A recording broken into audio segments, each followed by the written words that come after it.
green was coming out of this black, and I heard a wind, and I saw the green move. And I thought it would be good to do a moving painting. Il s'est mis au cinéma. Il y a 20 ans, quand David s'est éloigné justement du cinéma, il a repris la peinture et la photo. Et il venait souvent à Paris, on le voit là, surveiller lui-même la fabrication des lithographies tirées de ses œuvres. C'est dans un atelier qui est tout près de Montparnasse. Depuis que le film Dune en 84 lui avait un peu échappé des mains, il voulait avoir le final cut sur tout. Chaque détail comptait. The details are incredibly important. If they're wrong, then it throws you out of the mood. And so in sound and music and color and shape and texture, if all those things are correct, you're gone. You know, you're in heaven. Avant Dune, il y avait eu Elephant Man. Après Dune, il y a eu Blue Velvet, Une merveille. Et puis en 90, c'est Laure et Lula, Palme d'Or à Cannes.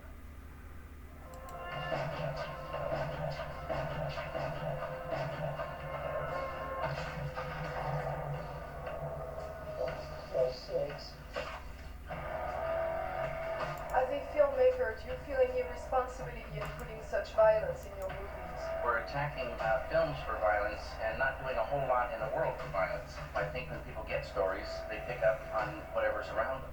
David Lynch a tellement marqué l'esthétique et le fond de la création cinématographique que quand on est époustouflé et déconcerté, il nous arrive maintenant de dire que c'est lynchien. Et quoi de plus lynchien que l'arrivée à Hollywood de Naomi Watts qui pense toucher son rêve sans imaginer que ce sera au risque de s'y perdre et nous avec. Well, I couldn't afford a place like this in a million years. Unless, of course, I'm discovered and become a movie star. Well, of course, I'd rather be known as a great actress than a movie star. But, you know, sometimes people end up being both. So, that is, I guess you'd say, sort of why I came here. I'm sorry. I'm just so excited to be here. I mean, I just came here from Deep River, Ontario, and now I'm in this dream place. Donc ce soir, vous avez le doc sur David Lynch. Depuis ce matin et pour au moins 8-9 mois, vous avez toute la série des Twin Peaks et puis un bouquin passionnant. J'en ai un pour chacun d'entre vous. Dans la tête de David Lynch avec ce titre drôle, Le Donut. Vous regardez Le Donut et pas Le Trou. C'est un bouquin de Nathalie Billinger qui a déjà fait plusieurs ouvrages magnifiques sur le cinéma et qui là analyse toutes les grandes interviews de David Lynch. Merci beaucoup Pierre. Dans un instant, je rajoute ça comme cadeau, chère Valéria. Le 25e livre de Philippe Besson en 25 ans. Une régularité assez extraordinaire. Un métronome. Un métronome et une fidélité assez à vous, dont on vous remercie. Ça s'appelle Une pension en Italie. Ce qui fait que votre duo est d'autant plus pertinent ce soir. On en parle dans un instant, juste après la loge après l'introduction de C'est à vous, HMC. Je sais qu'il y a une surprise, j'aime pas les surprises. Mais je te dis, il n'y a pas de surprise, on va juste regarder le planning. Je sais qu'il y a une surprise, je n'aime pas les surprises. Mais je te dis, ok, il y a une surprise.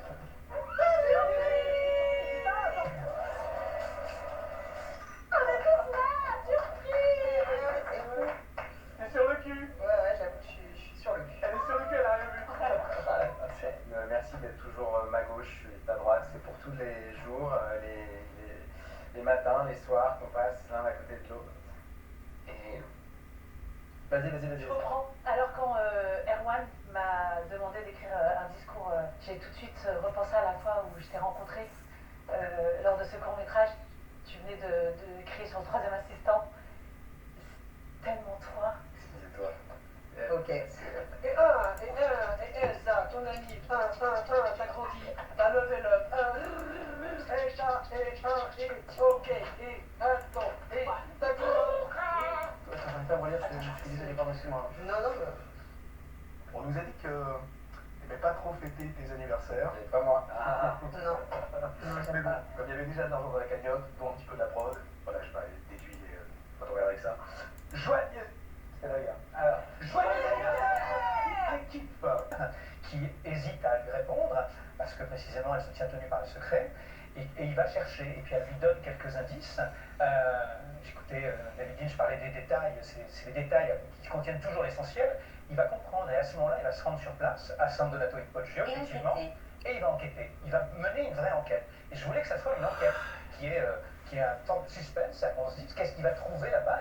Il y va évidemment pour comprendre ce qui s'est passé pendant ces 3 jours d'été 64, mais il y va aussi en quête de ses origines, parce que c'est ça, Secret de famille, c'est quand on cherche à trouver ce qu'il y a derrière le secret, on va chercher ses propres origines. Et donc voilà, ça m'intéressait de raconter ça comme ça. Vous y parlez merveilleusement le narrateur parle merveilleusement de sa mère, qui a transmis à son fils, écrivain, le goût du détail. Oui. Mais vous, dans la vraie vie, c'est à votre père que vous devez votre métier, c'est lui qui vous a appris à écrire. C'est lui en tout cas qui m'a d'abord poussé vers les livres. C'est lui qui m'a dit il faut lire ça, voilà, des choses simples. Au début, j'ai commencé par lire le Club des 5 et le Club des 7. Je ne lisais pas Guerre et Paix à 4 ans et demi. Donc voilà, et après il m'a amené à Alexandre Dumas vers 11-12 ans. Pour Monte Cristo, c'est déjà le 30 mousquetaires. Donc voilà. Donc en tout cas, il m'a donné le goût des choses. C'est lui qui m'a parlé de Duras pour la première fois, par exemple. Quand j'entends le mot Marguerite Duras pour la première fois, c'est dans sa bouche. Bon. Donc tout ça m'amène, voilà. Mais en même temps, mon père était aussi quelqu'un, il était instituteur. C'est donc quelqu'un qui avait l'idée d'abord qu'il fallait que l'orthographe soit impeccable. Donc je vous assure, je ne fais aucune faute, jamais. Zéro. Je relève celle de Bertrand, toujours. Mais en tout cas, donc, voilà, il y a cette idée d'être très... Voilà. Mais en même temps, il n'aurait pas voulu pour moi une carrière d'écrivain. Je ne crois pas. Parce que pour lui, c'est un truc de saltimbanque, c'est un truc de ce soir. Le Rassemblement national, bien sûr, ils se font élire sur une souffrance qui est réelle, des gens qui sont vraiment frustrés par le manque de pouvoir d'achat, des discriminations de plus en plus graves, une pauvreté grandissante en France. Donc ça, c'est légitime, sauf que le Rassemblement national prétend vouloir aider les gens qui viennent de classes populaires, rendre la vie meilleure, mais en réalité, quand on regarde les votes, ils ont toujours protégé les ultra-riches et pas du tout voté des lois dans le sens de plus de partage et de mieux vivre. Valéria, vous l'avez rappelé, vous aussi, l'arrivée de Giorgia Meloni et de l'extrême droite en Italie a eu des conséquences concrètes sur la culture. Bien sûr, et le film, Rebus, parle aussi de ça, parle de l'ascension de Mussolini, du fait qu'on ne se rendait pas encore compte de la gravité, qu'on pensait que les artistes pensaient qu'ils pouvaient frayer avec lui et disons, être amis avec lui même. Ils avaient la naïveté de penser qu'on pouvait être amis avec lui. Et donc le film est très très actuel et très moderne dans ce sens-là.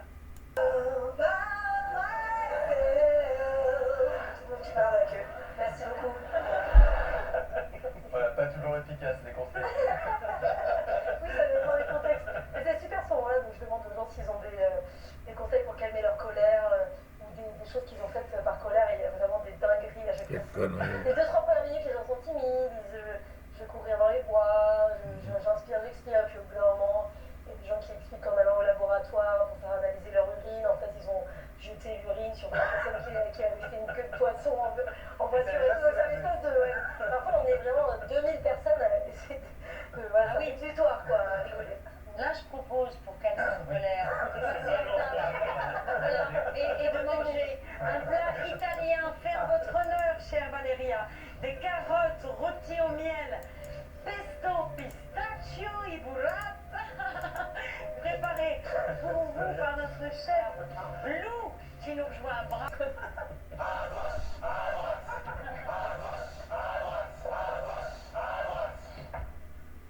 Dis donc, il y a du fond ce soir. Hein, et on referme ces actualités. D'ailleurs, Bugier, comment va-t-il depuis sa venue? C'était hier sur notre plateau. Et là, il va hyper bien. Il a repris le 13h de France 2 pour nous informer. Et ben moi, ma grand-mère, vous savez où elle est, Valérie? Alors, on s'en fout, et puis je vais te lancer, vas-y quand même. 20 ans, je l'ai déjà dit, je crois. 20 ans? Oui, dans la... Comment on appelle les années dans le matin? Je ne sais pas. Eh ben, c'est belle tranche de vie que celle-ci. Et Anthony. On était sur le moment. Quoi qu'il en soit, c'est la fin de cette édition. Oui, bah oui. Ah oui, bah écoute. Qu'est-ce qu'il y a? On est en avance? Il est fan.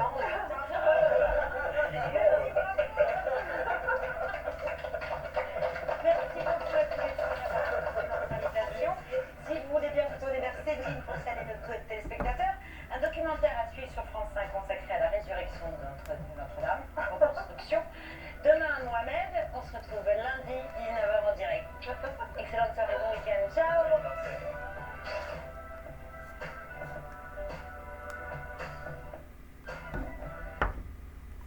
Faire plaisir. Bonne chance. Merci d'être avec nous. Bonjour. Tania.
Franchement, on est fiers de vous. Mais Aurélie, vous le savez, avec l'anneau, rien n'est jamais simple et jamais gratuit. Je vais donc vous remettre la marque du sursis. Demain matin, quand vous allez revenir au bivouac, vous allez devoir donner cette marque à l'un des autres candidats. Ce candidat sera en sursis. Je vous donne la marque. Gardez-la bien précieusement. Demain, il y aura un jeu éliminatoire par équipe de logement. Et si ce candidat en sursis est dans l'équipe perdante, il quittera l'aventure sur le champ. Je vous laisse partir au refuge. Bye bye. Profitez bien. Dormez bien. Bisous à vous. Et pour tous les autres, bon retour sur le bivouac. Bravo, bravo. Complètement découragés et à bout de force, les perdants vont devoir faire le trajet retour jusqu'au camp. 40 minutes de marche dans une tempête de neige et une nouvelle nuit dans l'enfer polaire du bivouac. L'anneau, heureusement, les laisse tranquilles.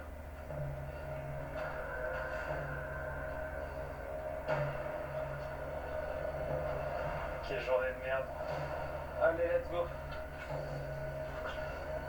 De retour à la maison. Trop dur. Je suis épuisé. C'est du bien d'entrer à la maison. C'était une sacrée journée de preuve. De la beurre. Et là, de se mettre au chaud dans l'église, ça va faire du bien. Pas le journée. Fudge. Je crois que c'est la pire journée depuis le début. Je suis peiné par le fait que Emma soit partie. Et en plus de ça, le fait que je puisse pas rapporter la victoire à mon équipe à 0,6 près, on aurait pu manger une petite raquette et être au chaud. Donc voilà, là c'est dur là, pour tout le monde.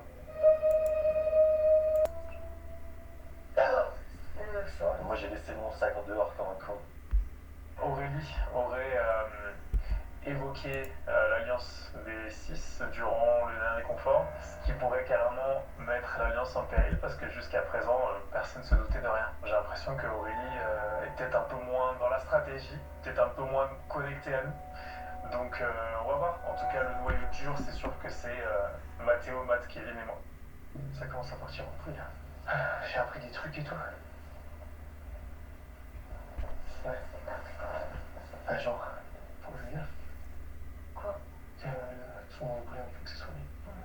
Parce que c'est Kevin qui a un peu lancé le truc. Et Kevin est dessus dans le coup. Et je pense qu'il y a une alliance entre Léo, Kevin et Matt. Tu vois? Je pense qu'il y a une alliance entre les trois. Et Mathéo aussi? Oui, on en a parlé. Kev et Léo, ils tirent les putains de bisous. Non, Écoute-moi, si. je pense que Kevin peut me trahir. Ça me casse les couilles ce que tu me dis. Ouais. Tu sais. Je comprends pas. Gaylor est venu tout me dire que mon allié de taille depuis le début a une alliance. Alors que je lui avais demandé, Kevin, est-ce que tu as une stratégie? Il m'a dit droit dans les yeux, non. Que Léo se servait de nous. C'est lui qui tire les ficelles. Il fait comme si de rien n'était, alors que depuis le début que ce jeu a commencé, il avait déjà une stratégie. Pour moi, c'est soit c'est Léo qui nous mange, soit c'est nous qui mangeons Léo. Ils sont un peu organisés tous ensemble. Le prochain, il veut éliminer Julien, et après c'est moi. Tu mens. Je te jure. Alors, l'info que j'ai eue, j'ai pas d'oreiller, mais j'ai un peu enquêté.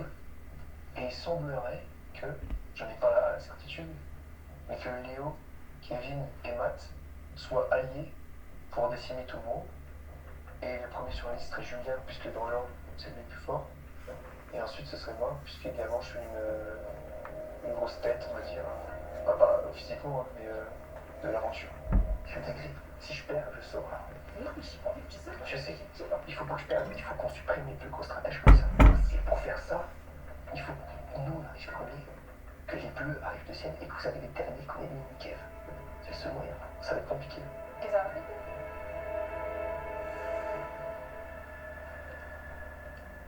Quand ça crépite, c'est que la guerre arrive. Il n'y a rien qui va dans son dicton, mais ok. La chaîne à rouler, c'est tout. Ça sonne. Préparez-vous pour la confrontation finale. Allez, cool. Allez, let's go, guys. Dépêchez-vous, les gars. C'est donc avec la faim au ventre que les aventuriers partent dans un trek de 40 minutes pour leur prochaine épreuve. Le moral ne va pas pouvoir rester en berne plus longtemps. Il est temps de se concentrer pour l'affrontement final. Voilà, j'ai confiance en mon équipe. Vous allez donc jouer en équipe de logement. Vous allez avoir un objet emblématique qui va vous accompagner tout au long du jeu, le traîneau. L'épreuve du jour est une course de traîneau avec plusieurs obstacles. Chaque équipe sera composée d'un passager et de 2 pousseurs. Attention, seuls les pousseurs ont le droit de déblayer le chemin. Une fois cette première partie terminée, c'est au tour du passager de jouer. Avec l'aide d'un pousseur, il va devoir remonter une allée de 8 poteaux et mémoriser le mot écrit sur chacun d'entre eux. Ensuite, le passager devra accrocher un anneau pour se tracter jusqu'au 9 dessins.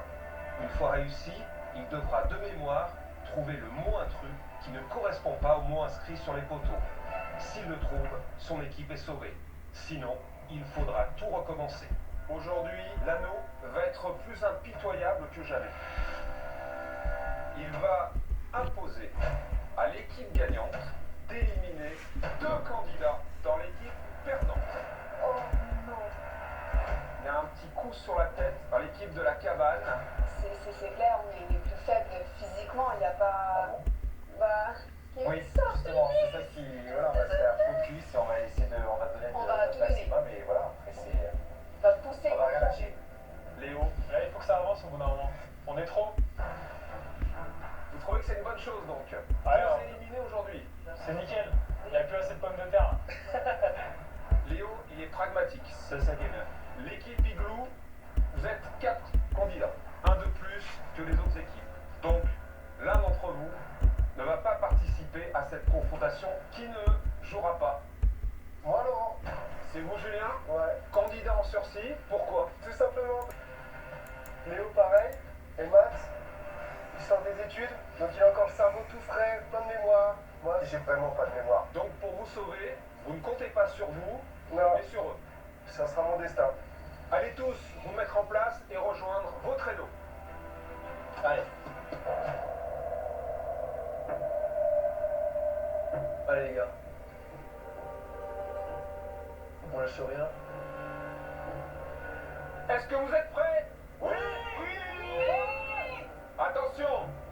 3, 2, 1, partez. Allez, go. Allez, les gars, allez, force. Sur les cuisses. Allez les gars, allez, c'est bien, c'est bien, c'est bien, c'est bien, c'est bien. Encore. Allez, vas-y, lâche, allez. Ça va, je te regarde un coup. Les 3 équipes arrivent sur le premier obstacle. Face à elles, un mur de bois. Les pousseurs doivent dégager les bûches pour continuer à avancer. C'est bien. Ok. À chaque côté maintenant. Allez. Allez, 1, 2, 3. Ok, on vient derrière. C'est bon. Allez. Non, il y a un gros là, je sais. Allez, encore. Allez les gars, allez. C'est bien, on continue. Allez, on pousse sur les cuisses. L'équipe de l'Igloo prend la tête. Mais un traîneau et son passager, c'est plus de 110 kilos à pousser. Et à 2500 mètres d'altitude, chaque poussée brûle les jambes. L'effort est total. Vous êtes fort, encore. C'est bon. Les candidats doivent maintenant faire tomber ce mur de neige et de glace. C'est bon, allez, on fait. Go. Allez les gars, soit fini. Fais ceux d'en bas. Allez, tapez. Détruis tes pieds. Tes pieds, tapez là. Détruis avec les pieds. Vas-y, Aurélie. Ça passe. Allez, c'est bon, Léo, c'est bon. Je donne la peine. Allez. C'est bon, ça passe, allez. L'équipe Igloo confirme son avance. En mettant leur rivalité de côté, Asma et Léo enchaînent les obstacles avec une grande facilité. Derrière, l'équipe tente est à la peine et a du mal à casser son mur. La cohésion semble faire défaut. Aurélie, écoute-moi. Prends la pelle et tu casses celui-là, s'il te plaît. Écoute-moi, vas-y. Allez, faites passer. Allez, de toutes vos forces. Allez les gars. Oui, allez, c'est bon. Et la cabane repart, elle a rattrapé son retard. Venez, on essaie de pousser. Allez, s'il vous plaît, allez. Là, l'équipe de l'Igloo est pour l'instant en tête. Asma s'est écartée, c'est Léo qui est le seul pousseur. Et Matt, le passager, qui doit mémoriser les mots qui sont inscrits sur les poteaux, je vous le rappelle. J'ai pas vu. Violet. Sac à dos violet. Allez, Kev, Agatha, allez. De toutes vos forces, allez.